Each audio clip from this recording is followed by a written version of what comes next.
You wrote an article in Brookings saying something different. You said that bad apples come from rotten trees, your words, law enforcement agencies imbued with structural racism. You go on to say, in order to fundamentally solve police brutality, we have to replant the roots of rotten trees within law enforcement. Can you explain what that means? Are you talking about police department leadership, training? Are you talking about the legal basis for pursuing allegations of police abuse? Explain the rotten trees. Yeah, thank you for having me on. I think all of those are plausible. So the piece that I wrote, Bad Apples Come from Rotten Trees in Policing, is highlighting the fact that law enforcement in the United States originates from slave patrols. The fact that the Federal Bureau of Investigation recently reported that white nationalist and white supremacist organizations are viewing law enforcement once again as an organization to get into. And I think part of what we have to do for reform is, first, we have to restructure civilian payouts for police misconduct. Eventually in Minneapolis, George Floyd's family will receive a large civil payout. They will be repaid with money that comes from their tax owner money to repay them back for the fact that one of their loved ones was killed by a police officer. I think what we also have to do is to ensure that officers like Chauvin can never work in law enforcement again.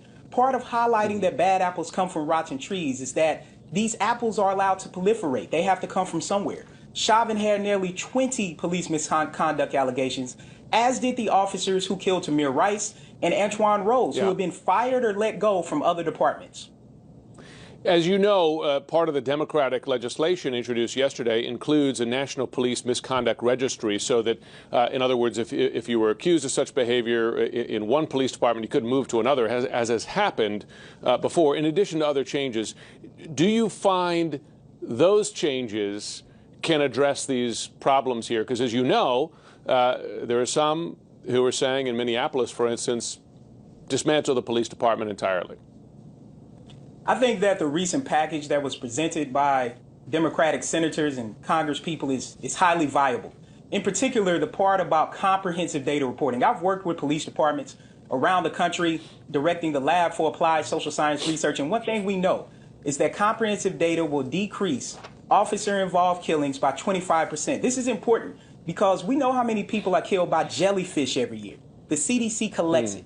But we do not collect information on how many people are killed by the police. That should unnerve us all. And it's not simply about not wanting to do it. It's oftentimes about a lack of resources. Yeah.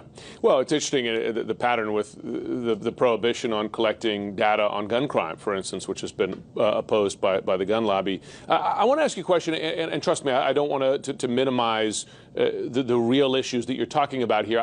We try to focus on signs of hope on this broadcast where we can. And I wonder, as you've watched the aftermath of the George Floyd killing, when you've seen not just lawmakers or members of the public, but you've seen heads of police departments come out and say, this will not stand, right?